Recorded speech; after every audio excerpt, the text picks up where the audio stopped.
Welcome to this video class under Gyandoot program. I'm Dr. Ekta Goswami, Associate Professor in English.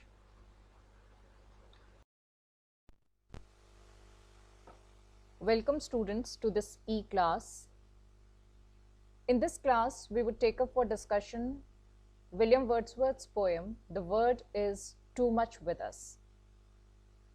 Wordsworth, we all know, is the most famous poet of nature, and he is also termed up as the prophet or the priest of nature.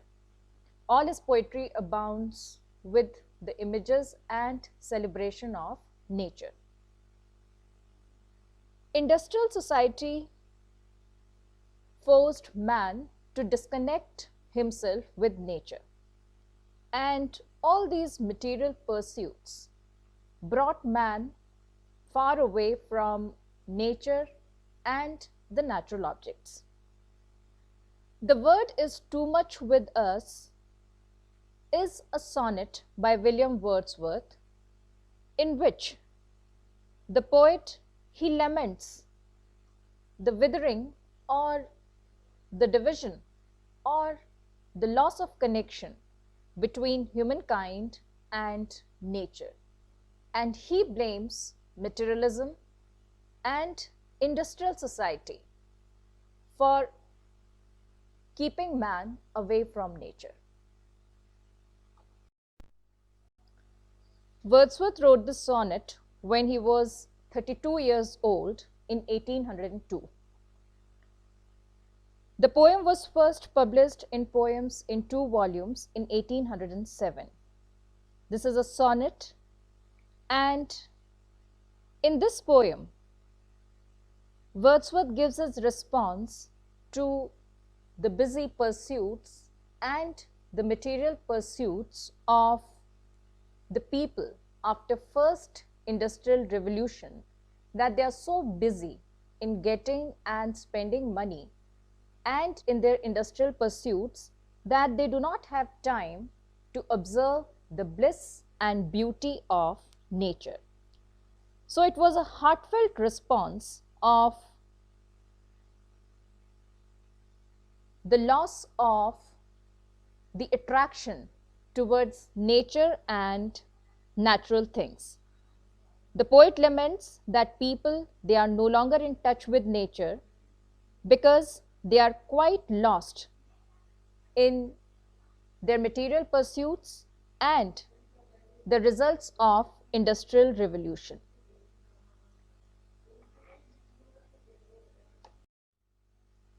So let us discuss the poem and read the text of the poem. The word is too much with us, late and soon, getting and spending, we lay waste our powers. Little we see in nature that is ours, we have given our hearts away, a sordid boon.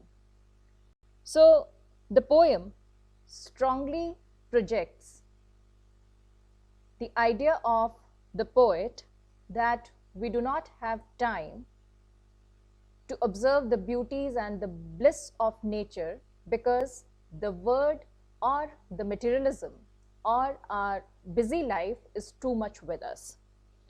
And the speaker declares that too much of everything means from money to materialism to the competition to the strifes of the word.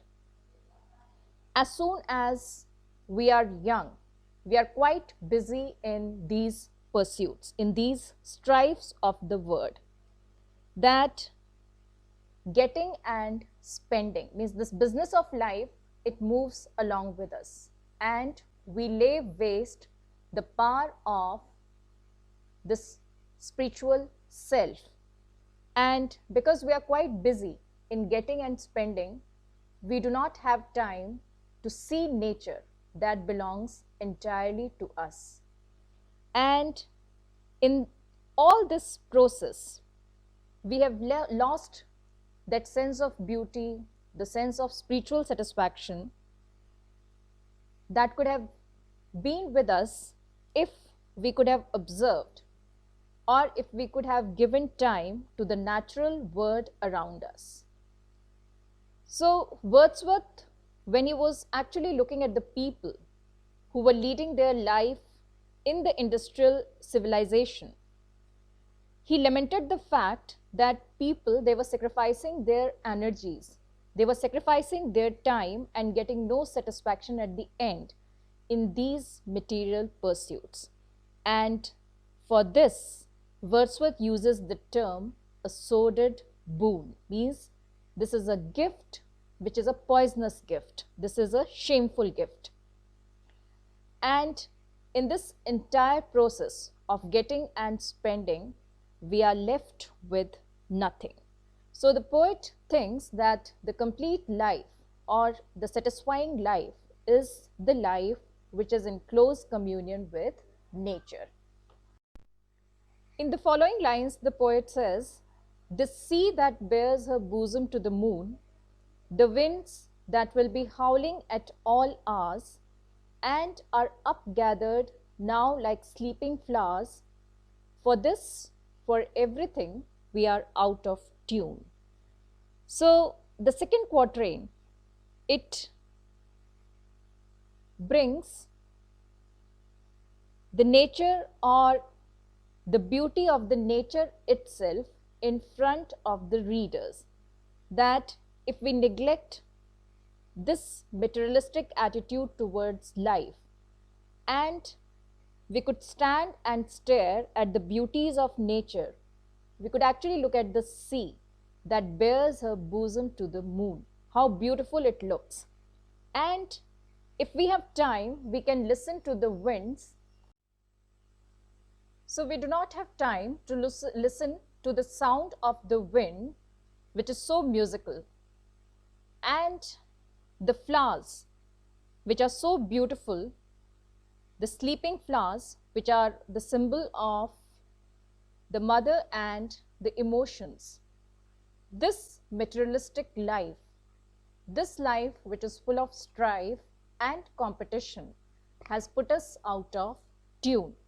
Out of tune means that we no longer harmonize or we no longer go along with the beauties of nature, because the prime pursuit of all our energies are concentrated upon getting and spending. So we are quite busy earning money and power and position, that we do not have time to enjoy the bliss and beauty of nature. So in further lines, the poet says, "It moves us not, great God, I would rather be a pagan, suckled in a creed outworn. So might I, standing on this pleasant lea, have glimpses that would make me less forlorn, have sight of Proteus rising from the sea, or hear old Triton blow his wreathed horn." So again, this stanza, it reinforces or it emphasizes the poet's opinion that rather than running into this strife and competition of the modern industrialized world, he would be very happy like a pagan. Pagan, they were earlier civilizations or the beginning of mankind who believed that nature is sacred and that the natural circles of birth, growth and death, they carry spiritual meanings. So for them, the natural objects, they carry spiritual meanings, and they worshipped nature as God. Because they worshipped nature as God, therefore they admired and paid very much attention to all the surrounding nature. So he is saying that for us, a pagan is a creed outworn. But if the modern civilization, they are leading their life in materialism, paying no heed to the natural surroundings, to the blissful beauties of nature, then rather than in this modern world, in this developed civilization. He would prefer to be a pagan and would belong to the creed, to the group that is now outworn, that is now in the category of ancients. So as a pagan, he would prefer to stand on the pleasant meadow and have glimpses that would give him a company. He would never be, means in this crowded civilization, in this material civilization, each and every person, they are leading a lonely life. But in the company of nature, in the blissful company of nature, we all have that feeling of being together with the bliss of spirituality, with the bliss of the creation of God. So he is saying that means I would have chosen to be a pagan, enjoying the beauties of nature, and have sight of Proteus rising from the sea. And Proteus from Greek mythology, who takes different shapes and also can predict future. And Triton is the son of Neptune, the sea god, and he has power to control the sea through his conch shell horn. So the poet is saying that means I could have seen as a pagan the existence of God in each and every natural object, and it reinforces and delivers a powerful belief of the speaker in nature, and nature as the manifestation of the creation of God. The beauty of nature cannot be compared to the beauty of man-made object. And if man, they are drawing their attention towards the material things and diverting themselves away from nature, this kind of life is a sordid boon according to the speaker. So the word is too much with us. The poem, it speaks ironically about the creation of God and the creation of human beings. For the poet, the creation of God, the beautiful nature, it is vast, it is large, and it has immense possibilities. Whereas the creations of human beings, they are limited and they are quite insignificant to the pleasure and the beauty that people feel and they enjoy in the company of nature. So the poet believes that the material things, they grant only artificial pleasure and beauty, whereas the real spiritual satisfaction or the satisfaction of the soul to a human being can be gained only in the company of nature, or only when we admire the blissful creation of God. So when the poet says that getting and spending, he is actually relating to the materialism that for people, their life is just confined to getting and spending, means the pursuit for money and materialism. And this kind of life, it is devoid of emotions, it is not fulfilling, and the man, they have turned into a kind of machine where they do not have the pleasure of the soul. So the poet thinks that we are wasting our powers and our capacities and our energies for nothingness. And in this entire process, we have given our souls away. Wordsworth, when he was living through the first industrial revolution, he could see that people, they were suffering, and they were suffering because they have sacrificed their energies and emotions in the strives and the competitions to survive in the modern world. So the poem, it actually speaks upon various levels. The poet laments the connection between humankind and nature, and all these technological and mechanical innovations which were spanning the mid-18th to early 19th century had thoroughly transformed the British life, which the poet never sanctioned. Wordsworth does not see nature as a commodity. For him, nature has a soul. For him, nature is like a company which is very essential to a human being. So when he says that little we see in nature that is ours, it shows the relationship that he expects to build between nature and human beings. And he thinks that human beings, they should have the capacity, they should have the yearning, they should have the desire to be able to appreciate the beautiful objects that are created and that comes to all. Whereas the profits or the givings of industrialized civilization is for the selected few. It is not granted to all. Whereas nature, irrespective of the classes, irrespective of the categories of human beings, is given to each and every human being on this earth.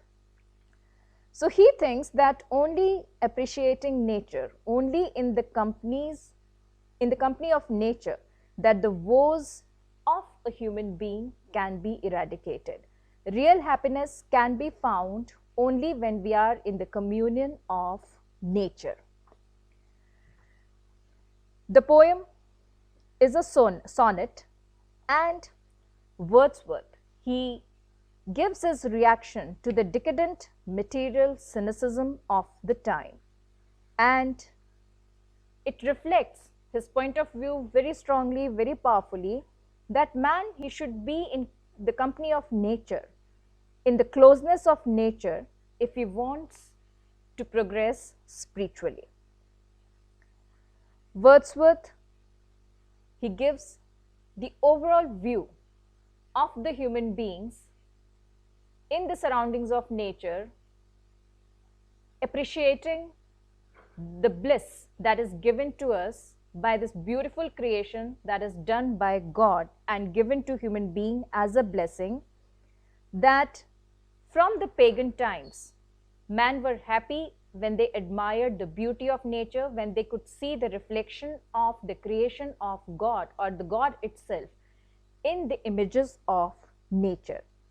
So the word late and soon, it actually describes that the past, the present and the future, all through it characterizes mankind and contrasts their present life, which is concentrated to materialism, to the earlier life, to the past life when it was a satisfying life in the company of nature. As far as the structure of the poem is concerned, the poem is written in an unusual rhyme scheme: A, B, B, A, B, B, A, C, C, D, C, D, C, D. And there's iambic meter running throughout. The internal rhymes that are there in the poem, they bring texture and music to the poem. Just notice the word late, waste, nature, away. They actually create rhyming echoes. The poem uses metaphor very effectively when the poet says, we have given our hearts away, a sordid boon. Sordid suggests the worst and the degrading aspects of human life, which is actually related to the greed that is augmented by the modern materialistic life. Wordsworth employs a strictly structured form, the Italian sonnet, and it conforms to the strict conventions. And he creates a tension between the emotional, the natural, and the power of human and the creation of God. So Wordsworth, he uses the familiar form of referring to the ancient gods and relating it to the modern pursuits of human beings who are trying to become or who are actually trying to build up their capacities in distancing man away from the creations of God. Getting and spending late and soon, it emphasizes the monotonous nature of modern life and modern materialism. The poem has its own music and harmony, and Wordsworth, he invokes a sensuous experience of nature, which he always does or which he always feels very strongly all through his poems.